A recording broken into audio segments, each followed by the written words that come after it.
I always felt a little bit caged by being in the RAF. So when I came out, I had to think about what I wanted to do, and I felt like normal nursing and the NHS might be a little bit sort of downplayed compared to what I've been doing, and having that high adrenaline. That was why I set up the company, though. I wanted to have my own care home, and so I sort of came up with a strategy to provide this consultancy service which would give me the funds to be able to buy a care home.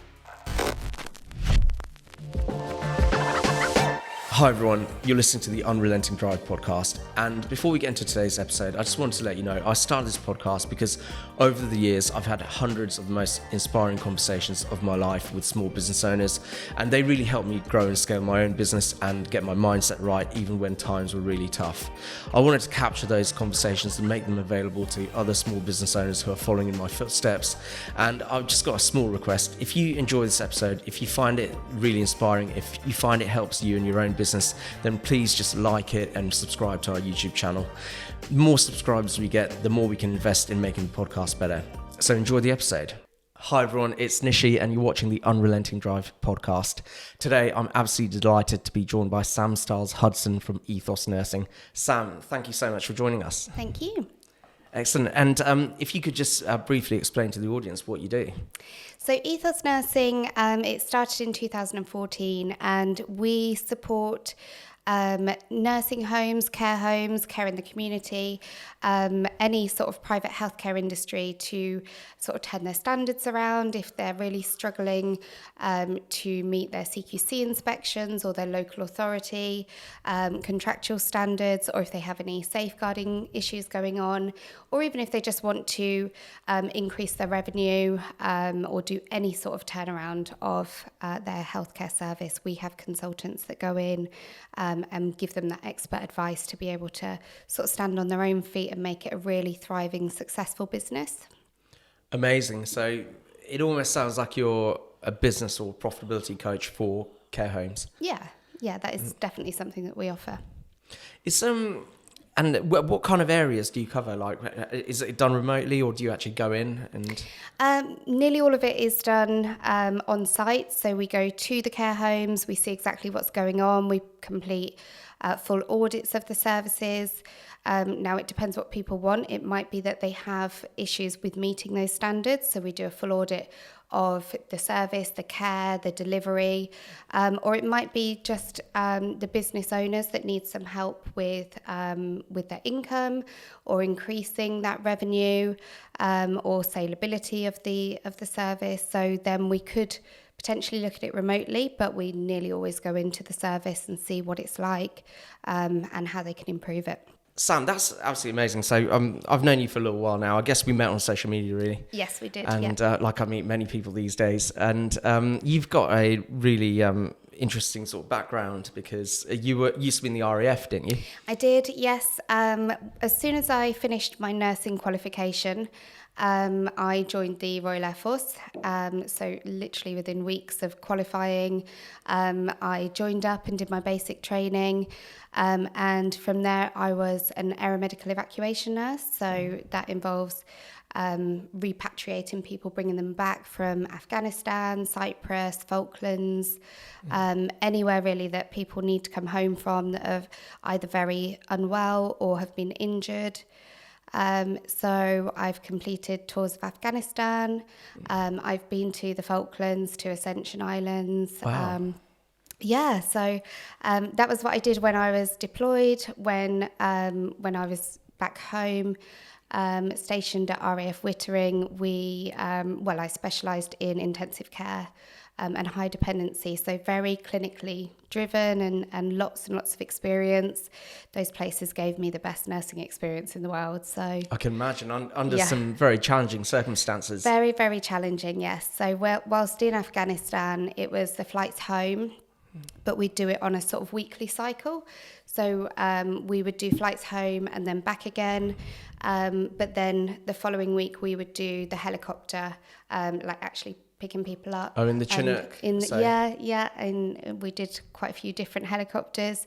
But we would do lots of trips, so we could be flying 7 times a day, going constantly backwards and forwards. So taking villagers home, and all sorts of good stuff, flying and nursing at the same time. So it was like my dream, because when I grew up, I don't know why I went into nursing, but I wanted to be an air hostess. Oh, right, okay. So it was like I managed to combine the two things, and travel, fly, and look after people, which is my passion. So how long did you do that for? 5 years.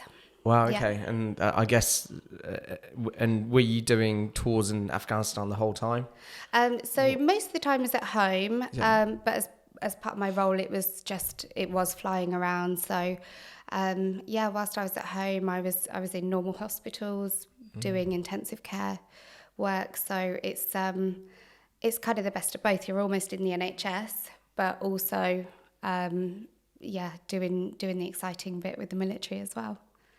Wow. Okay. Yeah. That's. I guess whatever you did there probably made everything you did afterwards seem easy to some extent.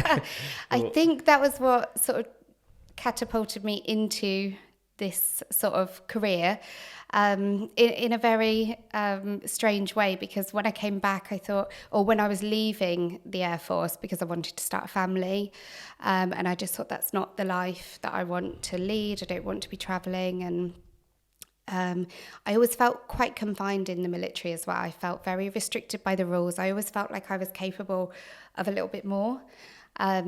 And that's strange, because most people come out of the military and they struggle to find their place, because it's quite high status and they're always told sort of where to be and what to do. And it's a very different lifestyle. But I always felt a little bit caged by being in the RAF. So when I came out, I had to think about what I wanted to do, and I felt like normal nursing and the NHS might be a little bit sort of downplayed compared to what I've been doing, and having that high adrenaline sort of work-life balance, and the clinical skills that I had, I felt like they wouldn't be utilised.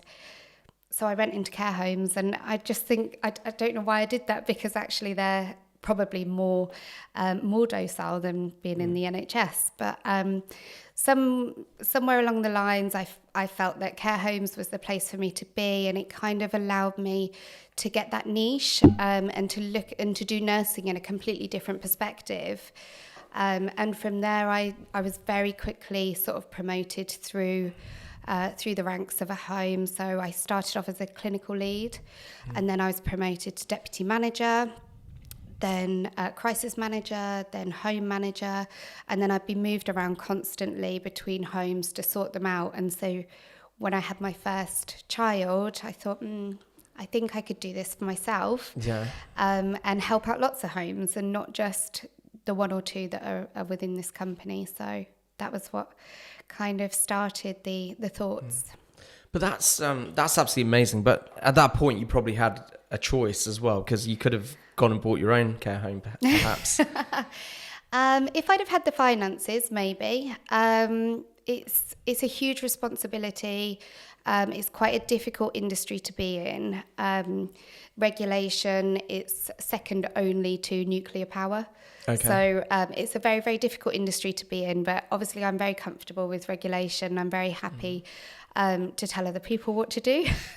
But at that age, I was kind of 30 years old, and owning a care home was not quite. It was a little bit out of reach. Yeah, I can imagine having to put a deposit down on that. Yeah. So that was why I set up the company, though. I wanted to have my own care home. And so I sort of came up with a strategy to provide this consultancy service, which would give me the funds to be able to buy a care home. Wow, okay, yeah. Is that, and then, I mean, I guess we'll go into what's next later on. But that sounds like a really sort of really good pathway in terms of, and also just the way you've managed to utilize your experience and build upon it. Like that. So how were you were in the RAF for about 5 years, and then you worked in a care home for, would you say, another 5 years, and then you got to about 30? No, only a couple of years. Okay. Just a couple of years, but I was just progressing through so quickly. Yes. And then I was at a neurological unit, and that was when I started having a family. And I just thought, I'm not going back to work. I want to prioritise my time, my new child, and and just focus on my own dreams. And I just felt that was a really pivotal point. Sometimes when you have that maternity leave and you get that headspace, it gives you some real clarity of thought as to what your next step should be. And that, again, I just felt really caged and like it wasn't for me. Okay, amazing. And did you, when you started your business, like Ethos Nursing, did you get straight into it, or did you like have a part-time? Did you continue working in the care home part-time? Was it cold turkey straight away financially? So I went back to the NHS and just did 2 days a week on special care baby unit. So that was obviously where my heart and passion was at that time, having just had a baby. And I did that, and I felt really, really caged. And I think I started working there, and I was there for about 4 months. And then Ethos grew so big in that time that I needed to give that up almost straight away. Whereas I had kind of a plan to do both part-time, but it just wasn't possible. And so I thought, if the work's there, I'm going to take it and run with it. And we've been busy ever since for the last 9 years. So, how did you get your first clients? They came through contacts. So it was myself and a business partner that set up the company. I was a registered general nurse with lots of clinical experience, and she was a registered mental health nurse. So we had quite a nice sort of dovetailing of skills. And so we set up the company, and she went full-time. I did the part-time with the NHS, but as I say, very quickly was needed in the business. And so, what was the question? No, it was how did you get your first customers? Because that's one of the hardest bits, just making that first sale. It absolutely is. And they kind of just fell in our laps, to be honest. We told a few people that worked in Cambridgeshire County Council that we'd set this up. They knew of us from other homes. Knew exactly what we were capable of and our skills. And so very quickly we just got a call to say, this care home's really in trouble, but we need them to survive. So could you go and help them out? And it has literally just gone from there. We don't do any marketing. It's all word of mouth. It's all our reputation that has carried us forward. So I guess this will seem obvious to people in your industry, but maybe people outside of your industry, like a care home is private. Yes. But then the council's obviously got a stake in making sure it works well, because they need to send people into it. Exactly. And they fund the people that are there. So they have a responsibility under the Care Act to make sure that they're getting safe and good care. So they do have a very vested interest in it, even though they are owned by private business people. So literally a handful of contacts in the council turned into a whole business. Absolutely, yeah. I mean, that's. I think there'll be a lot of people watching this, or one person watching now. And there's always a lot of people watching, but there'll be people watching this, and they'll be thinking, sometimes marketing's a volume game. Like, reach out to tens of thousands of people. But actually, in your case, it was just knowing a handful of really good quality, the right quality referral partners. Yeah, absolutely. And from there, we sort of showed how good we were and what we was capable of. We got them the results that they needed, and so we got lots more referrals until we were made strategic partners with the council. And so therefore, if homes did go wrong, or if even somebody came to them and said, I've got this problem, or my manager's walked out, they could hand over our number and we could help them out with that. We could put in a manager, we could help them out with an action plan, we could tell them where things were going wrong. We now are strategic partners with 2 councils. and with the local ICB as well, so for nursing homes. That's quite unique for an industry, isn't it? Because like there's a lot of other businesses out there, and if they've got problems in their business, they might actually not be that honest with their customers about it. Whereas like you're describing an industry where if something's going on in a care home, like the council will be one of the first to know. Yeah, absolutely. And yeah, I guess that relies on a lot of trust, actually. It is. I mean, in the nursing profession, in healthcare, we really sort of harp on about openness, transparency. And if things go wrong, just be honest about it, because these are people's lives. So what you need to do is learn lessons from that. And it's a big thing that the healthcare industry has taken from aviation. So there's always a lessons learned. If something goes wrong, be really open and honest so that everybody can learn from that, so that it doesn't happen again. Because when things go wrong in healthcare, it's catastrophic. It's people's lives. That's amazing. And it sounds like your first job that you ever did in terms of, job as in your first bit of business that you ever did as Ethos Nursing went well, but it can't have been completely smooth sailing, right? Because you went from running a care home or being senior in a care home to actually then teaching people how to do it. Yeah. And like doing something is very different from teaching people how to do that thing. Yes.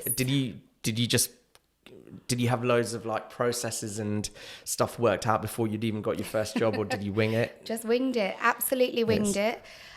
Luckily, I already had like mentorship qualifications with the Nursing and Midwifery Council. So I had quite a lot of teaching experience.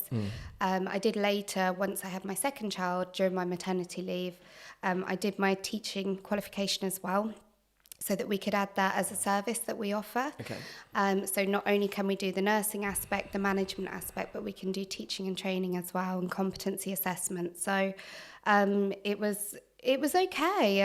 I think the hardest part of when you set up is when you're employed, you're very sort of comfortable and everything's done for you. Whereas we were all of a sudden like, oh no, this took off quicker than we thought. We didn't have a bank account. So nobody could pay us.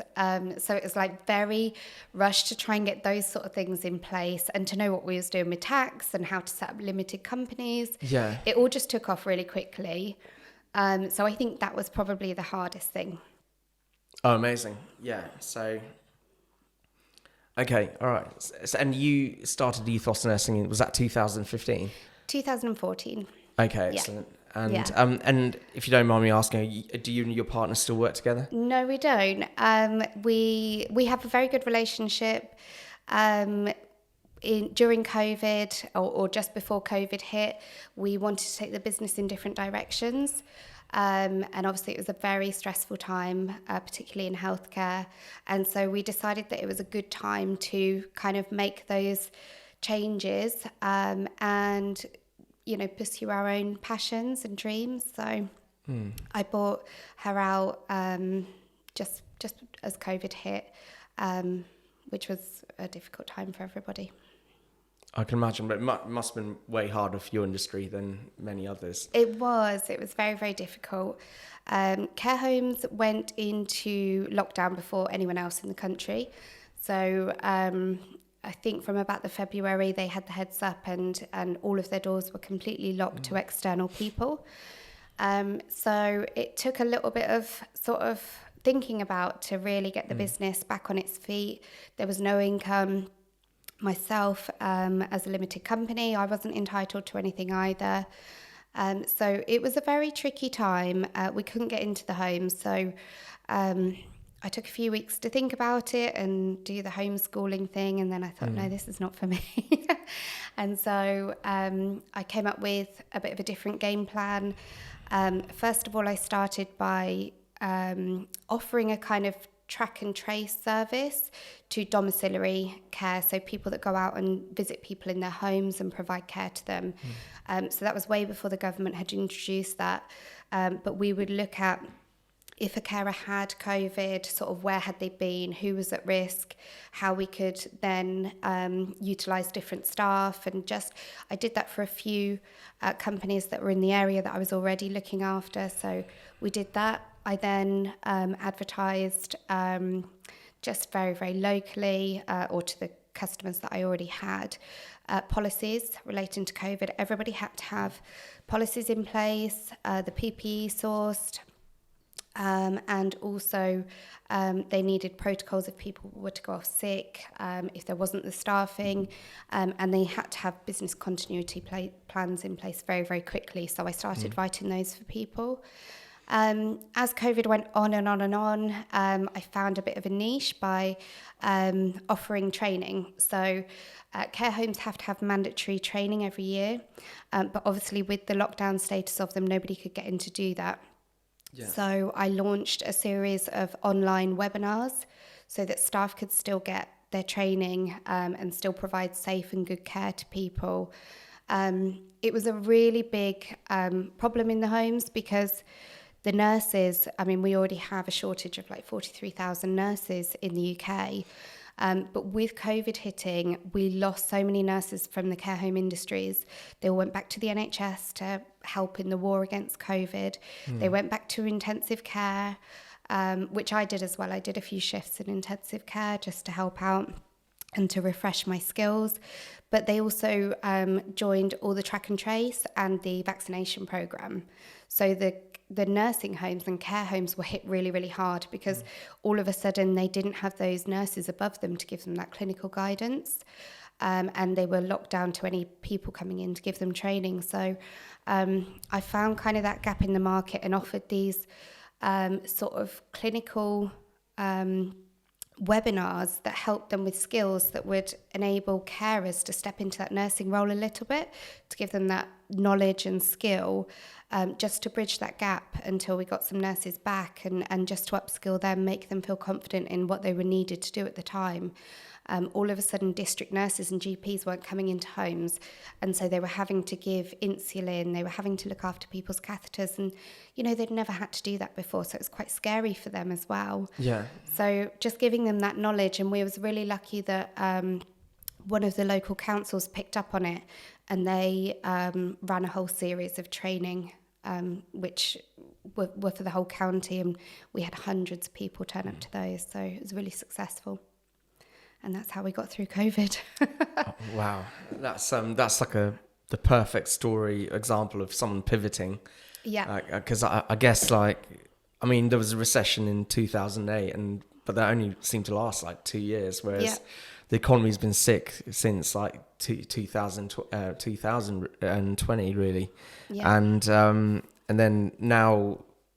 Yeah, just there's a lot of people that just sat down and did nothing over COVID, or let their businesses fail. And I do, obviously it depends on the industry and their own personal circumstances. Obviously there's no judgment there, but the fact that, I mean, pivoting is like one of the most important skill sets in business, really. Yeah. Like when something you're doing isn't working or not viable at that point, just surviving so you can then make it viable again or build something better. So it wasn't a time to sit back, although, you know, it was really difficult because we were probably the most locked down industry.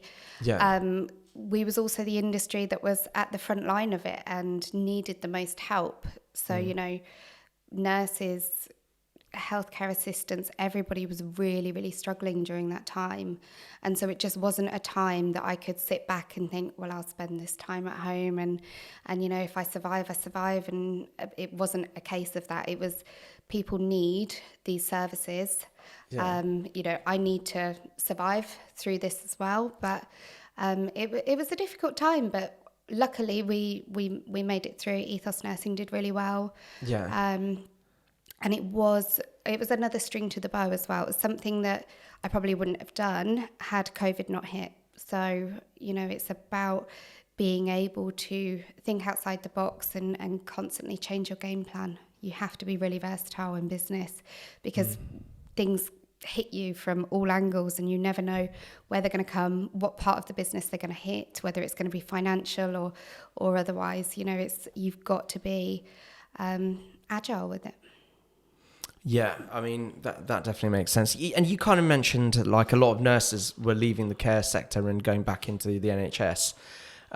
Is that just because to show solidarity with a lot of the other nurses that were already in there, or was that because the NHS was paying a lot more, or What drove them to just like leave their jobs in the care sector and move into something that they weren't doing?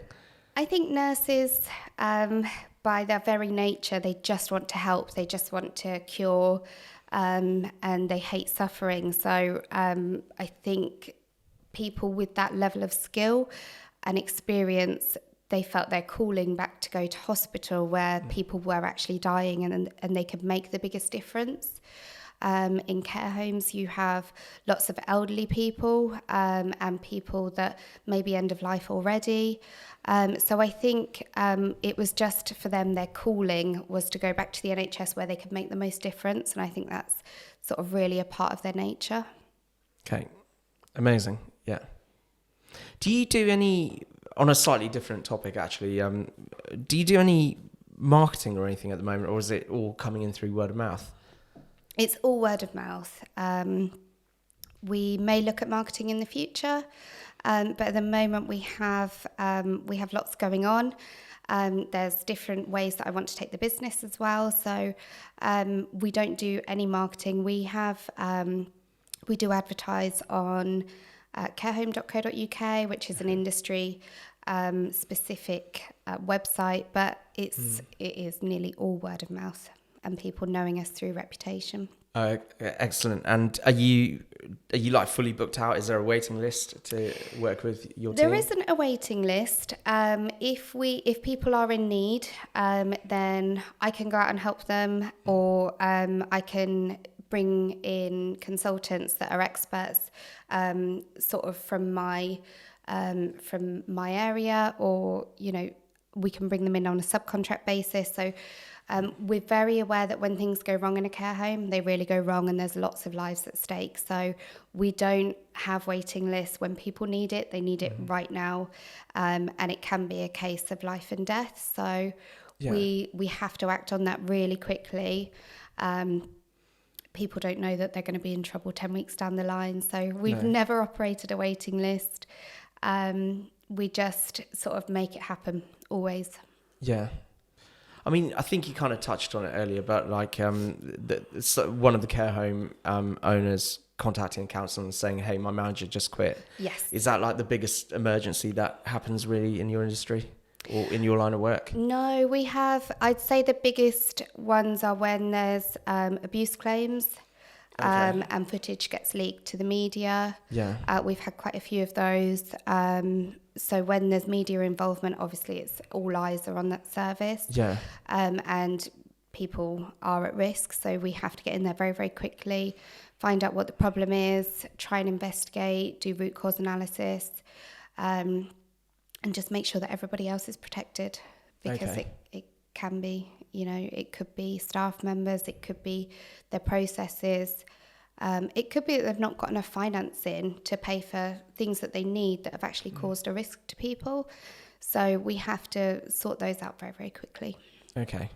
Yeah. I mean, that's really good. So, and you kind of, like, I talk to people in certain industries, and like a lot of the time, while they don't have to put lots of effort into marketing, they do have to put a lot of effort into building a network where you've got like subcontractors or members of your team, or even getting team. Like, I think cleaning companies are quite often one of the prime examples of this, because they tend not to do as much marketing as other types of business, but although there are exceptions, but then they're always on the hunt for cleaners. Yes.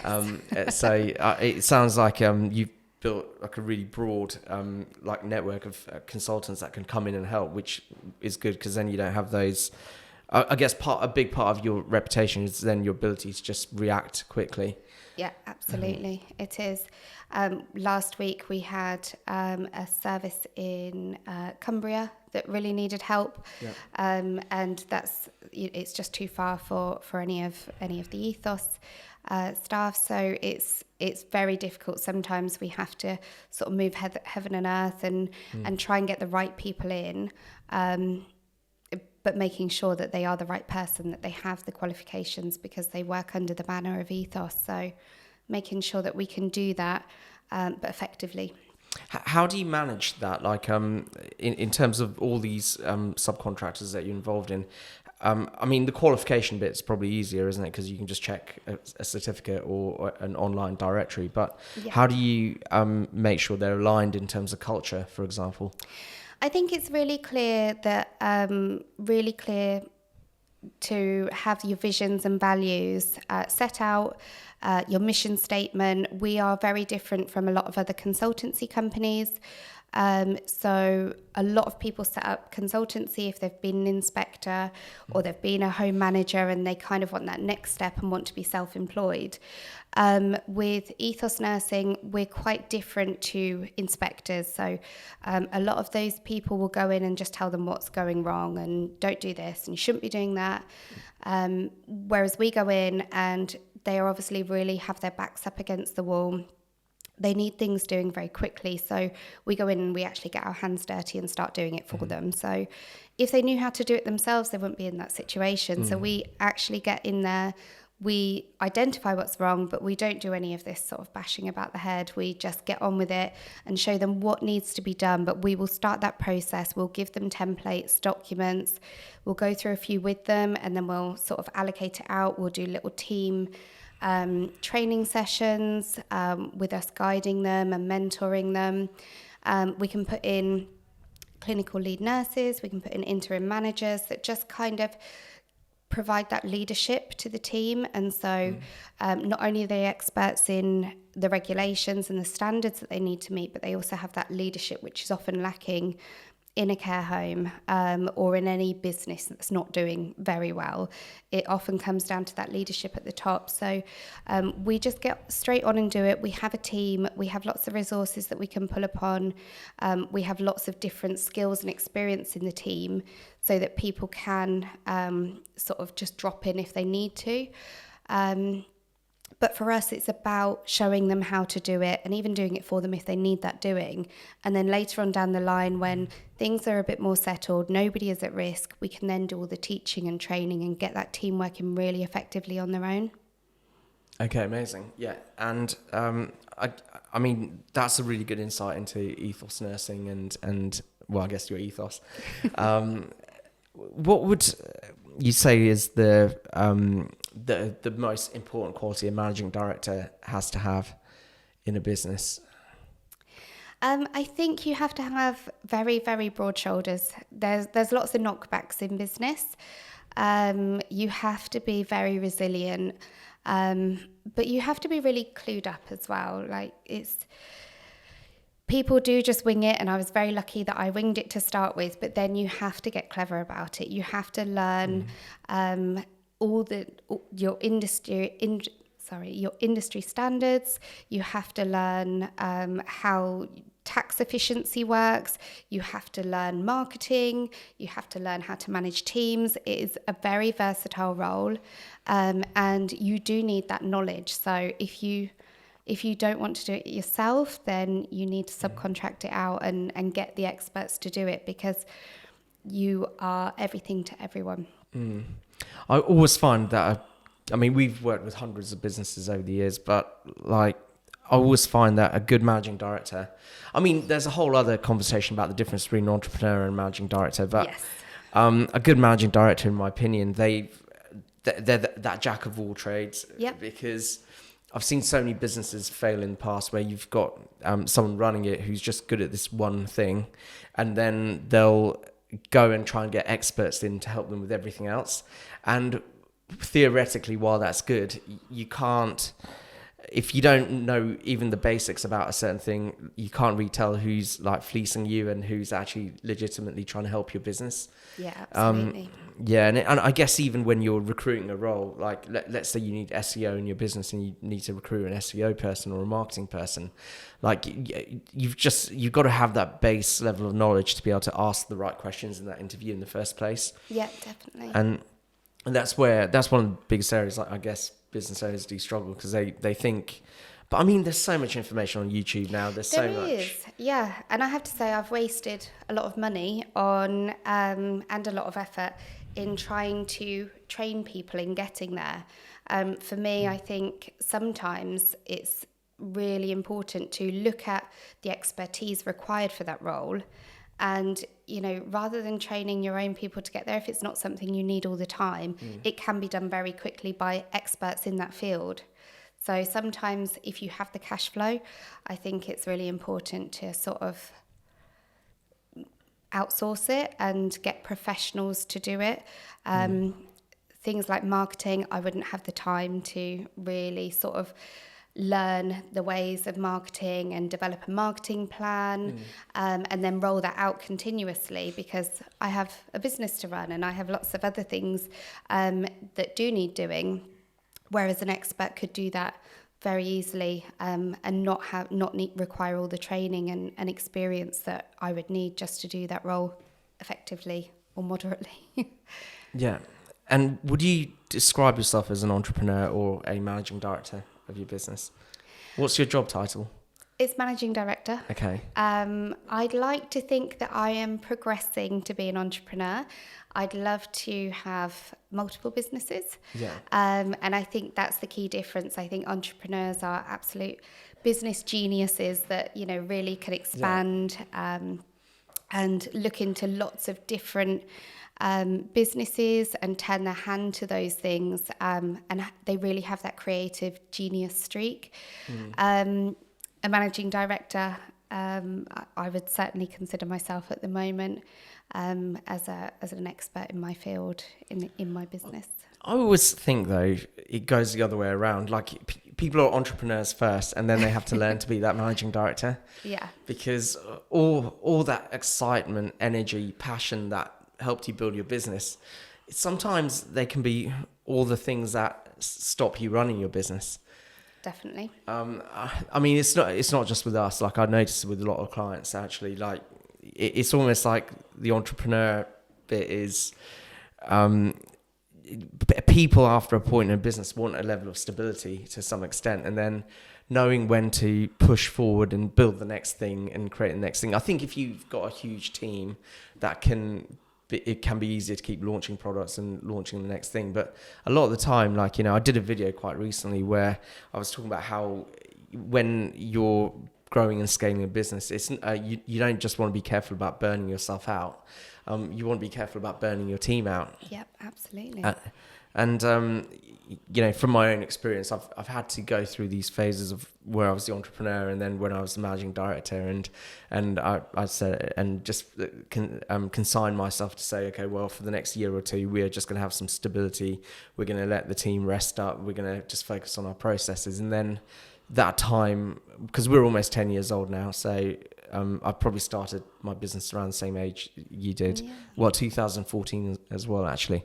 So, we there's been times where we really pushed that growth, and it's taken its toll, definitely. And then, luckily, there's been times where we didn't push that growth as much and focused on what we had. But I think for an entrepreneur, that can be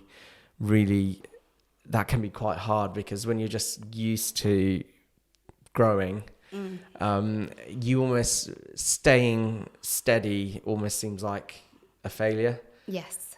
But it's not. Yeah. It's absolutely not. There's a time to go and there's a time to regroup. Absolutely. Yeah. Yeah. Yeah. And I've learned that. Yeah. Lots, that there has been times where we have just been full steam ahead, and it's not always the right time to do so. Sometimes you need those periods of stability to give everybody that breathing space and to let that creative genius, have some headspace and to be able to explore those thoughts as well. Amazing. And I guess one of the other things maybe you've experienced, because I definitely haven't, a lot of other business owners I talk to, like growing and scaling a business can be quite a lonely experience. Very. Do you have many people in your network or friends or family that are business owners? Yes, I do. So I attend a monthly business mastermind, where I get together with other MDs, and it's like having a board of directors. So we just talk about how our month's been, and then we have like a spotlight of what is our biggest problem in the business, and then we all advise or go through each other's websites. There's lots of support and advice. which is really beneficial. So it's good to have those people. I didn't always have it when I had a business partner. It always seemed quite easy, and there was somebody there to just talk through everything with. But when I lost that, it became a very lonely place to be, and I struggled through for a couple of years. But it does become very, very lonely, and you question yourself, and sometimes you know the answer, but just being able to talk about somebody that understands and that is also in business is really, really important for your own mental well-being, as well as like for the business being pushed forward. So I think that's really important. I've got, my parents are both entrepreneurs, so they are my inspiration. I think that's why I've always felt really caged. I think I knew that I wanted to be in business from quite a young age. And I think that's where that feeling always came from, that people were like clipping my wings. So I'm very lucky that I have their support. And certainly to start up, they were just a godsend for me, because they were able to point me in the right direction of what needed to be done, what I didn't need to worry about, and just sort of giving that advice to start with was really, really important in getting me on my feet with business. Amazing. And what kind of business were your parents into? They have lots and lots of businesses. They started off in bathrooms, then they had factories doing fireplaces, cornices and coving. They've had a hotel. They currently have a fish farm. Lots of property development, rental properties. They do aggregate and quarry mining. They have their fingers in lots of pies, and that for me is that creative genius. Those entrepreneurial skills which I aspire to be like. And what do you think the best bit of advice they ever gave you was about business? They were always very hot on cash flow, so they didn't allow me to spend any for years. And I'm really grateful for that now. So cash flow is king. It is. I was watching a Gary Vee presentation, I think yesterday, and he was talking about how he's built up his empire, and he never actually had to finance anything, go to the bank for a loan. Yeah. And I don't know if you come across the book Profit First. Yes. Yes. Yeah, it does talk about that, and I think,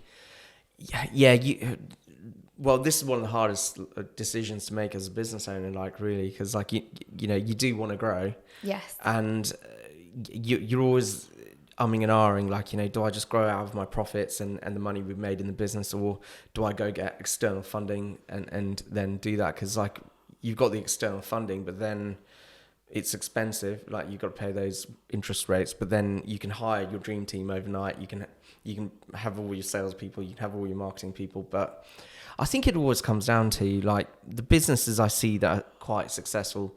Most of our really successful clients, they've never borrowed money. No, I've never borrowed money. And I think there is a element of that, because I even come across businesses these days and they might have got a hedge fund involved. Yes, and then I was talking to a guy a little while ago, and he's not a client, but he got a hedge fund involved, and they injected £500,000. He got his turnover up to $1 million. Profit was still relatively low, and then like I think this time next year or earlier than that, the hedge fund wants its money back, and then he's got to go find another hedge fund. And I thought, wait a minute, this guy spends so much time financing his business. Does he have time to actually run it? Yeah. I think getting that cash flow initially is really, really important, because, you have to spend money to make money. And so, whether it's taking on a new member of staff or outsourcing some of the things that take up a lot of your time, all of those things cost money. So to have that cash flow there initially, to be able to spend money to then make money, I think is really important. Yeah, absolutely. I know Ellie keeps telling me about not to keep bringing up From Good to Great, but I think it's one of the best business books that I've ever read. So the reason I didn't want to bring it up is because I've already brought it up in a few podcasts before, but there is a part of the book that's really relevant to this, and it's like people on the bus. Ultimately, you've got like it's a study of like the 11 best companies in the US stock exchange. The book's about 20 years old, so the companies aren't as relevant anymore, but the 11 best companies in the stock exchange versus the 48 next best ones. So like the 48 other companies were really, really good quality companies, but it was like looking at what do the very best companies do compared to the runners up, who are still really good companies. But one of the key takeaway points from that book for me is like it talks about the people on the bus. I've done videos on that, but like the bit I didn't mention in those videos is there's the saying first who and then what. So, yes. Yeah. Yeah, and a lot of these 11 best companies, there were times where hemorrhaging like tens of millions of pounds every single day, and they were still hiring really good quality people, even though they didn't have a plan for those people, and they just brought in good quality people with the right attitudes and the right cultural alignment, and those people helped them fix their money issues.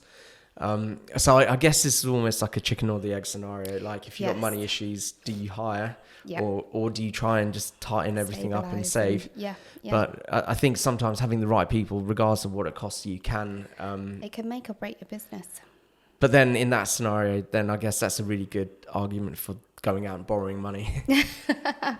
I think it's about getting those best people, but then allowing them that space to be able to sort of flourish, and bring to them, what you've employed them to do, but also maybe bring a bit more of their experience and skills, because you never know what they can offer to the business as well, and what services that can bring in. Yeah. So we've had consultants that start out, and I've sort of trained them up, and then they move on to being experts in them getting in care homes, getting outstanding. So then we can offer good to outstanding packages. So that's about what somebody that I've employed has brought to me, which we didn't set out to do, but they've then bought that, and that can then be sold as a service. So it's about allowing them that space to sort of pursue what they want to do and their ideas as well, and not just keeping them in that employed role and do what I tell you to do, because I think you employ brilliant people for a reason.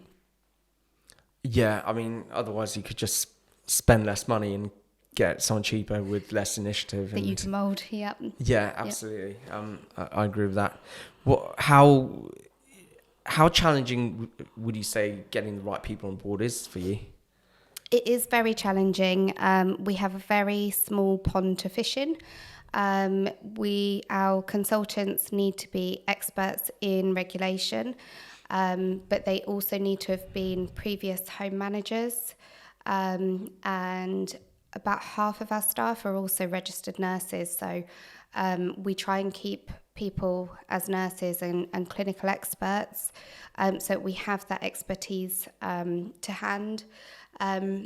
There's not very many people that are capable of that, or have that experience in all of those areas. And then to add in the teaching part of it as well, often I have to take that bit, because it's very difficult to get a nurse that's also a teacher, that also knows the industry and the CQC regulations inside out. So it's very difficult. Yes, okay. But then that's probably reflected in what you charge and the margins you make potentially. I hope so. Yes. Maybe a review is needed. Yeah. So, actually, I was going to ask another question, but that's probably something that's really relevant to a lot of people watching this right now. Like, how do you handle pricing? Like, how do you work out what to charge? And then how do you go about, because now we've got inflation, it's coming down at the time of filming and release, I guess. But the inflation's coming down, but it's still really high, it is record very high. Yeah. Record subjective too. But how do you deal with that? Because a lot of business owners just aren't dealing with it. It is tricky, and I think the hardest thing that I've had to go through in the last sort of 18 months is actually that the consultants are wanting a lot more money. that's sort of because of the cost of living, because of the Ukrainian war, the price of fuel, all of that sort of thing. So there's been a lot of elements of trying to juggle what we charge against what people want to take and the outgoings of the company. We look at each care home or service individually. So it depends if they're a nursing service or a care home, because of whether I need a nurse in there or just a very experienced manager. So nursing homes would be charged a little bit more for that expertise and the level of responsibility that they have to the people in there as well, and the dependency of them. The size of the home or the size of the service also comes into play. How far away it is from the consultant. But it has been really difficult. One of the biggest things we've struggled with is VAT. Because we have to be VAT registered, but care homes are exempt, so any healthcare industry is exempt from that. So that, hits people quite hard as well. So we always try and give them the best possible price we can, because we know that VAT is coming out of their pocket as well. So that is one of the big struggles that we have in the industry as a private company.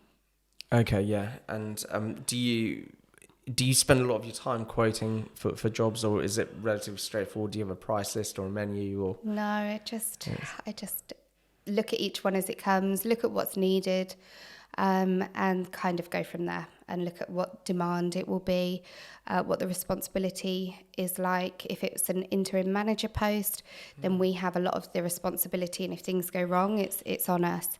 Whereas if we're going in there for consultancy or to help somebody with their finances or their occupancy, then we're just kind of doing a day rate, and we don't have a lot of responsibility for people's livelihood and the people that are residing in the home, and the risks that could come about from the staff that are there. Yeah, that makes sense. And are most of your bits of work that you do like ad hoc, or have you got like any really long-term contracts? We have both. So some of them are just for set periods until they turn themselves around. Often, though, we will still stay in contact with lots of those. We then provide them with the training, so we can continue with the good work.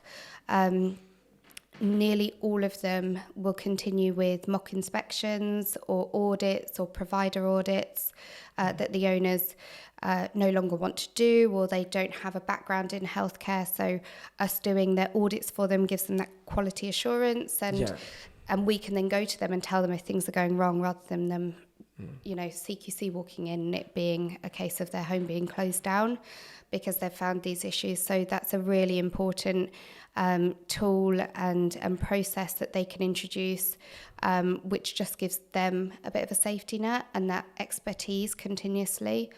So there's lots of different things that we can offer following on from that, but most homes and services in the community, they always continue with us for an element of support. Okay, so there's almost like a residual income there as well. Absolutely. That's we've really just finished a 2-year contract with a local council. That's been a huge one, which they implemented following COVID. So they had a pot of money from COVID, and none of these services have been and had an inspection for a number of years because they were all in lockdown. So we went in to help them complete those inspections, but also then to provide them with that support to turn around.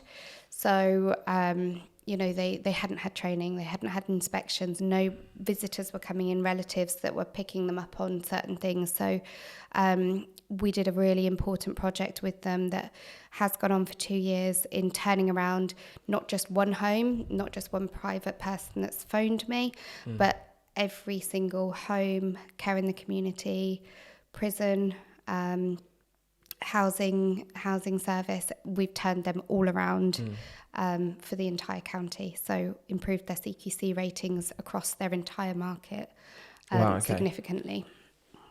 Do prisons have CQC ratings? It's the service that provides the prison contract. Okay. So, but we still have to go in and inspect Is that in the like, prisons. yeah, that makes sense. Yeah. It's that's really cool. And Sam, earlier we were talking about some of the awards that you've got in your industry. I think Ellie mentioned like a Nursing Pioneer Award or a Yes. Yeah. What recognition do you have at the moment? We have, back in 2017, we were finalists for the Nursing Times Award. That was a really, really highly recognised award by Prince Charles. So, Wow, okay. yes, it was such an honour to get to where we got. Unfortunately, we didn't win, but we were finalists in the category. That was a very lovely event held at the Grosvenor. And then I think my favourite one was the Small Awards. It's not a Small Awards at all. It's one of the best, but it's for small businesses. And it was during COVID, and so unfortunately the actual event couldn't take place. And so it was lockdown. I got the kids all dressed up in little suits, and we all got dressed up at home, and they did it all on the web, and then I had a knock on the door when it was my category, and actually the person who is my business mentor now, she presented me with the award, having won it herself a year or two before. So it was really lovely that she came to my house and awarded it, and it was all sort of televised. So that was a really nice, significant award for me, particularly during COVID when times were really hard for Ethos nursing. That's really good. And who is your mentor? Jo Bevilacqua. Okay. And she's based towards Peterborough, is that right? Yes, that's correct. Yeah. Yeah. How did you come across her? I'd seen lots of social media. She's quite well known in Peterborough, but I think it was that award and her giving it to me, and that kind of started off the conversations. And so when I was finding it quite lonely on my own, being in business, I reached out to her, and I had a few decisions to make as well. I was partnered in the building of some neurological units that were being built in Norwich, and I just felt like I was at a bit of a crossroads and needed some advice. So I reached out to her. We had a day planning, and I think it just gave me a little bit of clarity of thought that actually that probably wasn't where I should be at the moment. My business was significantly growing. Is she an industry specific mentor? No, okay. No. She has several businesses, none of which are in her area of expertise. Okay. So That's probably a good thing actually, because Yes, that means yeah. she can step in and then deal with things that she doesn't necessarily have technical Yes. expertise in. So she's looking at processes and people, and that's great. And is she the one that runs the mastermind group? Yes, she Oh, is. excellent. Yeah. How long have you been working together? I think about 18 months now. Oh, excellent. Okay, yeah. Yeah. I mean, you kind of described what a mastermind group was earlier.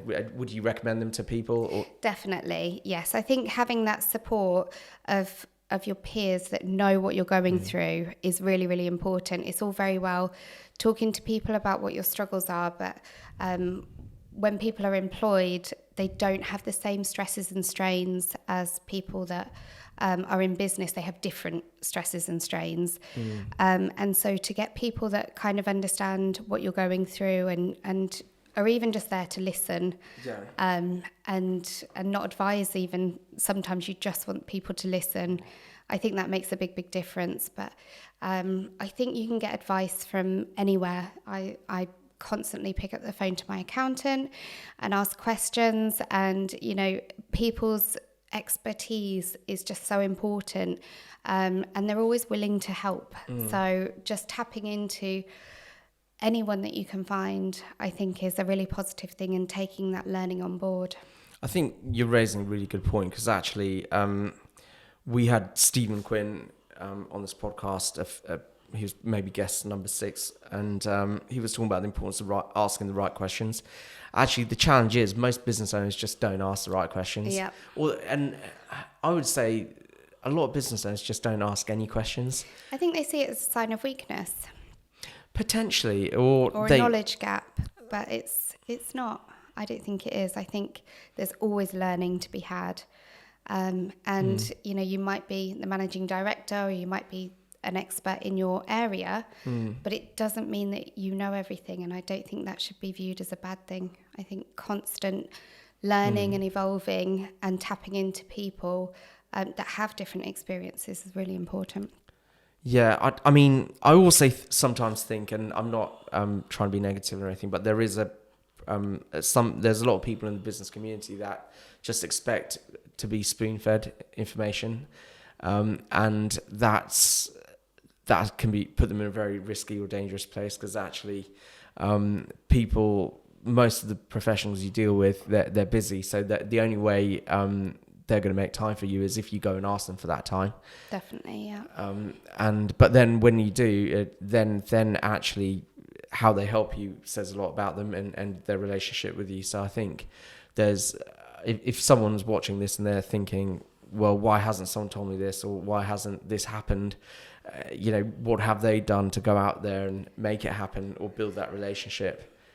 I guess the way I've always looked at having suppliers in the business, because we've got our team and then we've got suppliers, is, well, your suppliers are still your team. They're just getting paid differently. The requirements for cultural fit are still there. You can't just, although despite how qualified they are, you can't just expect them to get on with something. You do need to spend time building that relationship, the hearts and minds, the people by people. Definitely. So I think part of the managing director, or maybe even the entrepreneur role, is to make sure that is consistently happening with anyone that's involved in the business. That's good. So you all seem really happy and optimistic. Like, what do you tell yourself when you get out of bed in the morning? I try and tell myself that I'm lucky, whatever I get to do today. So it's not, I have to write this report. It's, I get to write this report. I get to pay my tax. It's not my favourite thing to do, but, I've earned the money, so I get to pay tax. So I try and look at things really positively. I'm not always happy and optimistic, the same as anyone else, but I think kind of being present in the moment and just recognising when things are not going well, like how lucky we actually are, and how many businesses have not survived over the last few years, and how many don't even survive the first 3 years. So I feel very, very lucky to be in the position that I am, and that I have the skills and the tools and the people around me to be able to run a successful business. But yeah, I think it's just about reframing your mindset and thinking, well, we're lucky to be able to do these things. It's not all hard work. It's fun. And I think when you find a job that is your passion, it doesn't feel too much like work. Every day is a good day. And I think one of the things about Ethos Nursing is that we do get to make a difference, and that means a lot. We get to make a difference to a lot of people, whether that's the residents in the care homes having a better home, a better standard of care, whether it's the staff that have better training and feel really confident in their roles and progress within their careers, or whether it's the business owners that now have a viable business. We do a lot of good. Yeah, and I think that last one, it's important to remember, not all business owners are like greedy, rich people. A lot of them are just believe in something. They put everything they've got financially and non-financially into that. Definitely. and helping them turn it around can be incredibly rewarding. I mean, I probably haven't done it to the same extreme extent that you have, but we've definitely worked with a lot of business owners and made a difference. And I do understand that you need more. I mean, Maslow's hierarchy of needs applies to business owners as much as anyone else. Definitely, yeah. There is stuff beyond the money. Okay, and all I was going to say is, like, some of the things you just mentioned there, I tell myself them, but you could probably do it on a different level to me, because you've been in that Chinook helicopter with like that 18-year-old soldier that will never get to be your age, and and I think if you've seen the worst that can happen in humanity, it's an opportunity. Like, just subjectively, everything is. I think a lot of business owners out there do need to put things into perspective as well. Not anyone specific, but I mean, there is, in the end of the day, business. Well, your business might be life and death, literally, but actually, a lot of businesses out there aren't life and death. So it's there's always a way to bounce back as long as you don't give up. And I did whilst I was in the military, I did some time at Headley Court, which is their rehabilitation centre. And it's where everybody goes once they've been injured to get themselves, back on their feet. They have doctors, physios, gym time, nurses, everybody's there. They have the prosthetic specialist to get them all fitted out. And I used to see them every morning, and I used to get up and go in my nursing uniform, and I'd see them. And lots of them have lost both of their legs, like literally from the hip. They've lost everything. I brought one chap back that had been shot through the skull and had lost sort of half of his head. And I looked at them and I thought, they're in the gym twice a day. Like, what is my excuse? What is any of our excuse? If they can do it and be that positive, and actually not even just stay in bed, but to actually get into the gym every single day, I just think that shows incredible tenacity and a willingness to not only recover but really live their life despite what's happened to them. And I think that does put a lot of things in perspective. Yeah, absolutely. And I guess we're sort of coming to the end of the podcast, but I think one of the things that you kind of mentioned earlier, like kids, so it means more than one kid. Like, how many do you have? I have 2 of my own and another little boy from my partner as well. Excellent. And so 3 boys. One thing that'd be quite interesting, because a lot of business owners I come across, they're just like getting to grips with this whole dynamic of having a young family. Or is your family young? I'm yes, assuming. They are. Yeah. My kids are like 2 and 5, but the dynamic of having a young family and then running and scaling and pushing a business, and sometimes, like, before I had kids, I'd just jump out of bed and like get on with stuff, and then now. And I'll be raring to go in business. And now I jump out of bed and I'm raring to go in business, but then, I've got to do the school drop-offs. Exactly, and I got to do their lunch boxes and iron their uniforms. And it's exhausting. It is really exhausting. I think mine are just coming to an age now where things have gotten a lot easier. Okay. So what is that age? Hang in there. For my notes. I've got 2 9s and one that's just turned 7. Okay, all right, yeah. So, they're just getting to the stage where they're quite self-sufficient. But without the attitude? No attitude yet. I'm really lucky. They're at a really, really nice age. It is really tiring. And, I started out during my maternity leave from my first one. And when I had my second little boy, I worked on the website, which I hadn't done prior to them because we hadn't really needed it, because it was all word of mouth. So I didn't really take much maternity leave. I used it as some downtime, but I worked on that website. I then went back to university and got my teaching qualification. So it was sort of a different time for me, which I just sort of, I wanted to help the business, but I knew I couldn't be there. I just had a baby, but it's difficult. It's absolutely draining, and your focus once you're at home just can't be on work. It can't. You have to be present, be there with them, and it took me a long time to realise that that's actually what's important. I think that makes a lot of sense. Yeah, for me, it probably took me like 4 years, or maybe even 5 years to. Like, the bit I struggled with the most was.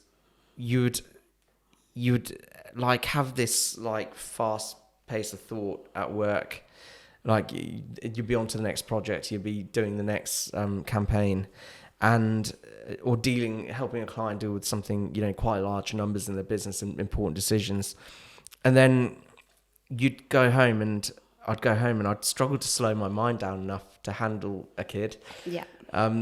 Like being able to like utilize loads of data or make the high pressure decision, then going to read a Peppa Pig book that you've read Yes. like 20 times already. Yeah. But I think after a while, actually, like what the bit I found absolutely exhausting has now become like a bit of a strength, because I've realized like, yeah, that was when I was making the transition from being an entrepreneur to managing director. And now I kind of find all the skills that I learned, being able to like slow my mind down enough to actually be productive with my kids and have a good relationship with them, they actually help in the business a lot as well, because we do need to steady the business a bit, because we've just been growing like so much over the last few years, or like the first probably 8 or 9 years. And so there is a bit of a mutually supporting and transferable skills there, definitely.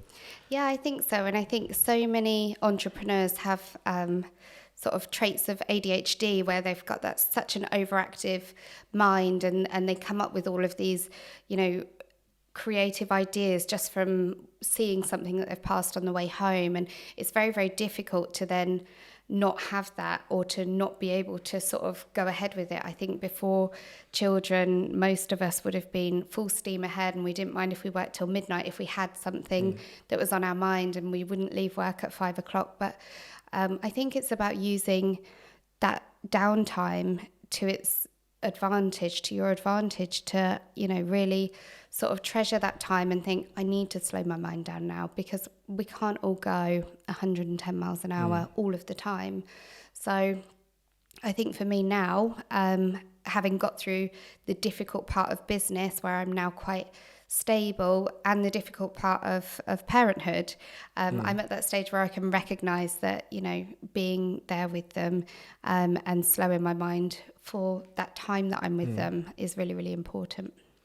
Sam, earlier you mentioned over COVID that Ethos nursing did pivot quite a lot, and you went into other things. And then you mentioned just before the podcast started, actually, that that those other things that you went into had turned into different businesses as well. So what does the Ethos Nursing Group look like at the moment? So Ethos Nursing continues to run. It doesn't need quite as much of my attention as it has done previously. So I have had that little bit of space to start the launch of a new company, which is Ethos Estate. That is the buying and selling of care homes. Or any healthcare service, any private healthcare service. Are you a broker, or do you buy them yourself and then sell them on? It will be as a broker, but the difference is that I have a portfolio of existing providers, people that are very experienced, that want to expand. So that reduces their marketing costs, and also very quick sales. And it takes away that sort of pain of them selling what they've built up over the years, because they know it will be going to a very reputable provider that's already in the industry and knows exactly what they're doing. So for both people that are looking to expand and to potentially sell their healthcare business, Ethos Estate will be able to support in a very unique way with that. Excellent. Okay. And was there a third business you mentioned? We have lots of partnerships that are currently in discussion. So hopefully they will be coming about, but all in the healthcare industry. And definitely we are in a phase of growth at the moment. So because we've had this very large contract with the council over the last couple of years, it has been a case of just all sort of being heads down and getting that job done. It was a huge thing for us that I don't know of any other consultancy companies that have done it, or any other councils. So it was very pioneering, and we wanted to do a great job of improving the ratings for, I think we were at nearly 400 care homes and services. So very, very significant in terms of numbers and the outcome of that project. So that wasn't our time, but this last month we've really had we've had the space to put our foot on the accelerator and look at these opportunities now, and hopefully Ethos Estate will be launching in the next month. Excellent. And I guess really finally, what bit of advice would you give to someone starting out? I think you need to celebrate every success. So I think that's really, really important in getting that energy going, and getting all that manifesting going on. And I know it's a little bit woo-woo, but the Japanese always say to celebrate a success before it's even a success. So if there's an opportunity, you celebrate it, and all the money goes where the energy flows. So if you're celebrating it and it feels like you've got it in the bag, I think there's something to be said about you making that happen. And I just think celebrating is really important. We don't do it enough, and there's lots of negativity, but to celebrate when things do go right is great for your mental health and for the team, and just making those successes a reality. I'm smiling, but I'm so glad you said that, because when I first started out in business, in fact, one of the first videos I ever did, sorry, I've got to be near the mic. When I first started out in business, and one of the first videos I ever did was, it was about celebrating every success. So I was talking about how, if we land a client, I just even if it was something as simple as downing a can of Coke. Yeah. Whereas now, I think my mindset has changed quite a lot. And I'm like, well, look, we need to be conservative. Let's get on board them first. Let's just wait till they've been a client for a couple of years, and then we can celebrate it. But it never happens, though. No, it doesn't. But you know what? One of the beauties of this podcast is actually I remember things I'd forgotten, just because other business owners, they've hung on to them way better than I have. But actually, that's such a good thing, such an important one. And just finally, Sam, it's been so great to have you on here. No, thank you. It's been lovely. How would someone get in touch with you if they need to? The website is www.ethosnursing.co.uk, and I can share my contact details on the link. Okay, amazing. Brilliant. All right, absolutely. Thank you so much for joining us. No, and everyone, you've been watching the Unrelenting Drive podcast. Stay tuned for further episodes.